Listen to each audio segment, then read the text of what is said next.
Heather is the widely acclaimed speaker, trainer, and consultant who literally wrote the book on search engine marketing. 2 books, in fact.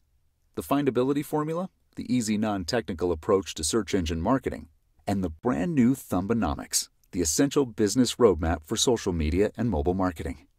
Her writing and in-demand keynotes and workshops are delivered with the same witty, no-geek-speak style that's managed to demystify internet marketing for countless business owners. This is Pat and Linda Pirelli.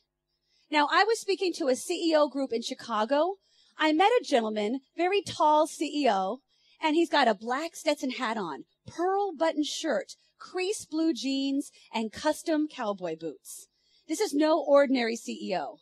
This gentleman is Mark Weiler. He's president of Pirelli Natural Horsemanship. Anybody know who Pirelli is? Anybody? Great. So if you haven't, anyone seen The Horse Whisperer with Robert Redford? Do you remember that movie? It's a chick flick. The guy says it's okay to admit that you saw it, maybe. So this is actually the real Horse Whisperer. He's real. And we've been working with him for 3 years. Now, the interesting thing that Mark shared with me that day is that their business had flatlined. They hit the front of the recession. Discretionary income went out the door. The problem is that they had made a career out of training people and their horses around non-abusive horse behavior. No bridles, no bits, no saddles, just you and the horse. 30,000-acre ranch, people fly their horses from all over the world to train here. And can you imagine how much that costs to fly a horse? I can't even imagine what it costs to fly a cat, let alone a horse. So these people are seriously committed. Now, when they go to Google, what do you already know about someone who types natural horsemanship into Google? What do you already know about them? What's that? They're already interested? That's right. What else? They usually have money. I love it. Yes, they usually have money. But the problem with this is 22,000 searches a month. Anyone do math here? What's that times 12? A lot? Is that what you said? Thank you. There's always a gearhead somewhere in the front row, right? 266. So this is a great number, but it's not enough to support a multi-million-dollar business. Now, what we do know about the word natural horsemanship is they invented it. It's their term. So anyone who types this term in already knows about Pirelli, right? That's not going to help them grow their business, is it? So what about Penny and her horse Flower? Penny kicks, Penny bites. Actually, it's not Penny, it's the horse, Flower. Flower bites, Flower kicks. The parents are looking at Penny like the horse has got to go. She turns to Google. People ask things of Google they wouldn't even ask their own mother, right? Addicted to painkiller, help. Wife is an adulterer, help, right? They put all kinds of things into that search box. So what we need to do is connect with Penny, and all of you have a Penny.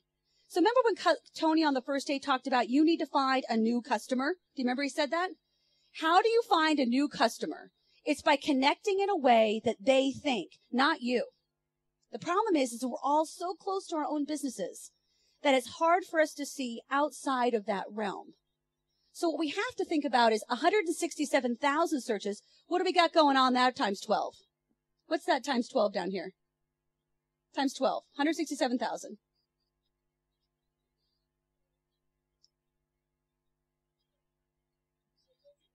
Yeah, 2 million, right? A little over 2 million. 100,670,000. We have Rain Man over here. Good job. Okay, great. It's a lot, right? So will that change their business? I can't hear you guys. Yes. So if you're going to grow your business, you've got to figure out where have I saturated my market? And then how do I get above that to people who don't know us but should? And that's what Pirelli was suffering for. They had saturated their market at 22,000 searches a month, a little over 250,000 searches a year. They had completely saturated that market. There was no room to pull any money out of their wallets. And when the economy hit, they really needed to reconsider their options. So what we had to take a look at is Penny and her horse Flower.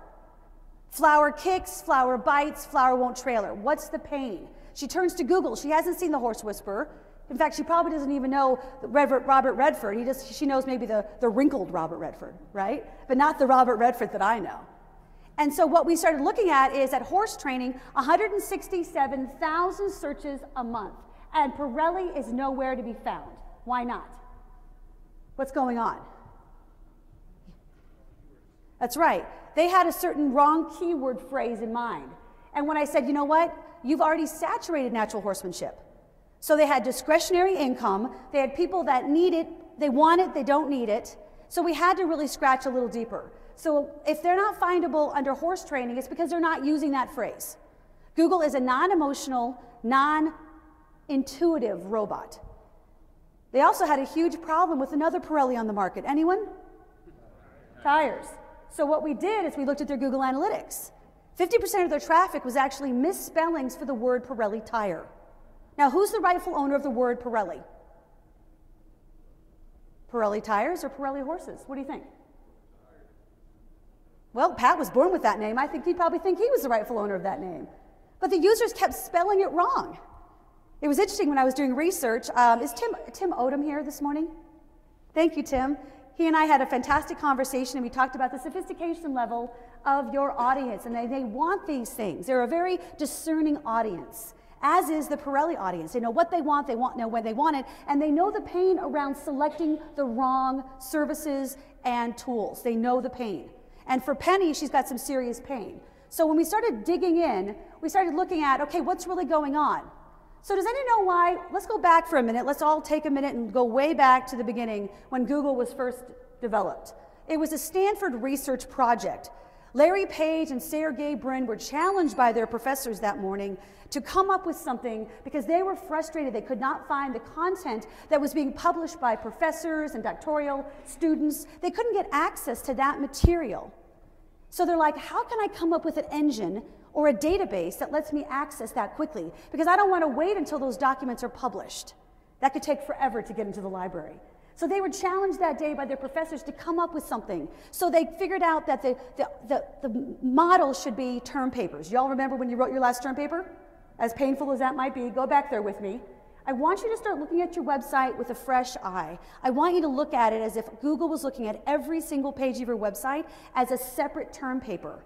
Now, its job is to connect each page of your website with a specific search phrase. So this is why we care. It's all about search demand. So this is a 2012 HubSpot report.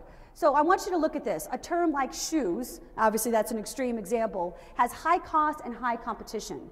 So I don't know about you, but I want low cost and low competition. Wouldn't that be the dreamland we all live in? Low cost, low competition, yay. But we don't get that. And unfortunately, those phrases are incredibly expensive. It takes forever to rank under them. So then we want 2 to 3 keyword phrases like men's shoes, truck accessories, something very generic like that. We're getting a little warmer, but it's not nearly good enough. How about Nike women's running shoe? Okay? So think about this, bright toolbox gold or truck toolbox gold. Now I've got a very specific, very warm. And what's interesting is that those 4 keyword phrases or longer have a 36% conversion rate. Anyone getting 36% conversion rate out of their shopping cart right now? Anyone? So what I want you to think about is it may be a lot of work to go through and retrofit your site. I'm not saying that this is not going to be work. But I want you to, because you attended this session, I want you to be smarter than your competition, and I want you to play harder and rougher. And I want you to look and say, you know what, I'm going to go back and look at all the pages in my website, and I'm going to make sure that I've used these longer tail keyword phrases. Because 70% of all searches that happen on the internet are long tail. They're 4 keyword phrases or longer. So think about how your website is structured and how we can start connect with that. So become findable under the right keywords. So some of the keyword phrases I want you to think about is coffee, television, pets. Very, very generic. These are super cold keywords. So remember, we're moving through this cycle super fast. Some people might type in truck, some people might type in truck accessory, whatever that phrase is, but they instantly think that was dumb. Why did I do that? And they move to something very quickly in their search process. So shopping keywords like Starbucks coffee, Sony television, pet store, bright truck toolbox. You know, something that's really specific where we know the make and model that they're looking for, but we can learn so much more than just this. Then we're looking at purchasing keywords like Starbucks coffee shops in downtown Denver. What do we know about that person now? We know where they live. What else do we know? They love Starbucks. Thank you. When do they want it? Now. Now is the phrase that should get everyone excited, right? We want them to be ready now. When they hit that shopping cart, they got their credit card on the table and they're ready to buy. I don't know about you, but I don't want to waste any time on cold call keyword phrases that are informational and shopping in nature. It's a massive waste of my time. So I don't want to be focused on these. I want to be focused on phrases like this. Sony Plasma Television Repair. I know what brand they want. I know what their problem is. Their television's broken. And I know that they have a plasma, which I specialize in. How about this one? Pet store with exotic bird food Dayton, right? Anyone have a bird in here? Anyone bird people? Okay, good. They're weird. Let's just say it, all right? Bird people are different, okay? They care deeply about this really annoying creature, right? But they have a lot of invested in this, just like in your car, guys, right? They have a lot invested. I have to admit something. I've been watching the History Channel a lot, and I am absolutely addicted to Counts Customs. Anyone seen this show? Okay, I think I have a little thing for Danny. It kind of makes my husband uncomfortable, actually. I know he's in Vegas. My husband was really worried I was going to hunt him down, right? So I'm not really a car girl, but I think I might be becoming a car girl thanks to Danny. Anyway, I digress. So what I want you to do, are you guys up with working with partners just for 5 minutes to try to figure this out? So what I'm going to do is I'm going to ask you to buddy up with the person next to you. And here's what I want you to do. I want you to turn to page 4 of your handout. Page 4. What we're going to do is we're going to walk you through this cycle. Now I'm going to give you 5 minutes, so you have to work fast. So between the two of you, I want who's A and who's B. Raise your hand. Who's A in your group? A's, put them up. Type A's, put them up. Okay. Everyone up? Okay, A's. Stay with me. A's, what I want you to do is I want you to work with B. I want you to brainstorm these informational shopping and buying phrases. So do the dumb work, do truck, do carburetor, do the dumb work, okay? That's informational phrases. Then I want you to get to those shopping phrases, like those 2 and 3 keyword phrases that are a little warmer. Then I want you to get 2 to 3 buying keywords. I want you to guess. It's okay to guess because I'm going to show you how Google sees that. We're going to see how close the two of you are together. Okay, I'm going to give you 5 minutes. Work fast. We'll get some music on if we could.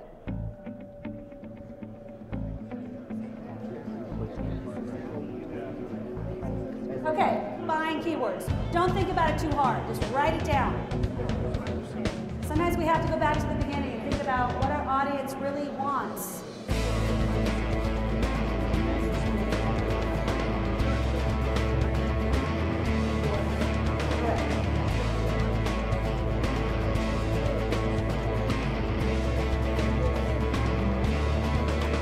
Okay, let's start wrapping up. You've got to put your head into the mindset of the searcher.